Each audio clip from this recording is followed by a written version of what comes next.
कि बड़े बड़े लोग घड़ी पहनते होंगे करोड़ों की, लाखों की, इसलिए नहीं कि शो ऑफ करने के लिए। बड़का आदमी है, बड़ी होशियार होता है। हार्दिक पांड्या 18 करोड़ का खरीदा है। वो लोग इसलिए खरीदते हैं, दो रीजन है। एक, अमीर आदमी बेवकूफ नहीं होता है, तो ऐसा काम करता है ना, हम लोग को लगेगा दिखाने के लिए घड़ी खरीदा है, नहीं तो इन लोग को डबल फायदा हो जाता है। जैसे जो हमारी आवश्यकता का 100% पूर्ति कर देता है उसे हम लोग कहते हैं विलासतापूर्ण वस्तु। जैसे हमें गर्मी लग रहा है तो हम पंखा चलाएंगे, वो भी हमारी आवश्यकता की पूर्ति करेगा। आवश्यक वस्तु वह वस्तु, सॉरी आवश्यक नहीं ना, विलासतापूर्ण वस्तु। विलासतापूर्ण वस्तु हमारी आवश्यकता का 100% ख्याल रखता है। जैसे पंखा, गर्मी के दिन में आप पंखा चलाएंगे ना, उतना अच्छा नहीं लगेगा, लेकिन कूलर चला देंगे ज्यादा अच्छा।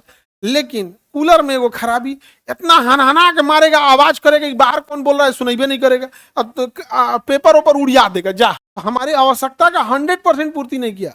लेकिन वही आएगा एसी, ना हल्ला ना हवा ना कुछ, एकदम आराम से शांत कर देगा। अब भी जितने टेम्परेचर पे रखना चाहिएगा उतने पे रहे। तो बताइए, पंखा, कूलर और एसी में विलासतापूर्ण कौन है? एसी। सबसे महंगी वस्तु कौन होती है? विलासतापूर्ण, एसी बोलता है। इन तीनों में सबसे महंगा कौन होगा? तो सबसे महंगा क्या होता है? विलासतापूर्ण। कौन सा? विलासतापूर्ण। ये क्या है? रोलेक्स का वॉच, घड़ी उड़ी होता है। एक और घड़ी 4-4 लाख की, 20-20 लाख की घड़ी है। फेरारी कार करोड़ की भी है, पता नहीं।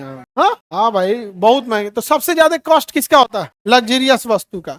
और सबसे ज्यादा इन लोग में बिना मतलब का जबरदस्ती क्या करता है? सब महंगा करता है। आईफोन का कलर ऑरेंज क्यों है? तो बेचने के लिए कोई कलर कर सकते हैं। आगे बढ़े। हमरा आईफोन के बारे में ढेर नहीं पता, हमरा नहीं ठीक लगता है। और जब डिजाइन का बनी ले, विलासतापूर्ण समझ में आ गया। सबसे महंगा क्या होगा? लग्जरियस।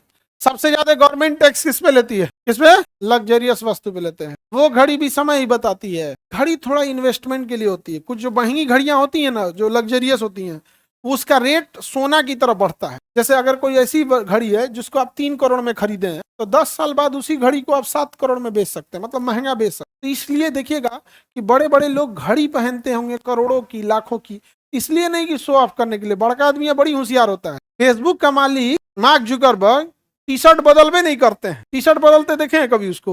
एक के टी शर्ट पे देखे होंगे, टी शर्ट में 2.5 लाख का आता है। ये मत समझिए कि चौकिया पे बिछा के 70 रुपया में 3 गो, वाला नहीं है, वाला नहीं है, वो सबका महंगा होता है। लेकिन घड़ी क्यों रखता है सर? क्योंकि घड़ी एक तरह का लग्जरियस है, उसमें बढ़ते जाता है, रेट क्या हो जाता है? बढ़ जाता है। हार्दिक पांड्या 18 करोड़ का खरीदा है घड़ी। वो लोग इसलिए खरीदते हैं, दो रीजन है। एक, पहला कि जो 18 करोड़ की घड़ी खरीद रहा है वो नॉर्मल आदमी नहीं है। दूसरा, उस घड़ी का रेट बढ़ता है तो इन लोग को डबल फायदा हो जाता है। जैसे अंबानी ने कोई घड़ी खरीदा, मान के चलिए 20 करोड़ का। घड़ी इसमें ना पहना जाता है, वो अभी बता, 20 करोड़ का। तो एक तो उसका रेट बढ़ेगा 5 साल बाद, वो ऑटोमेटिक 25 करोड़ हो जाएगा।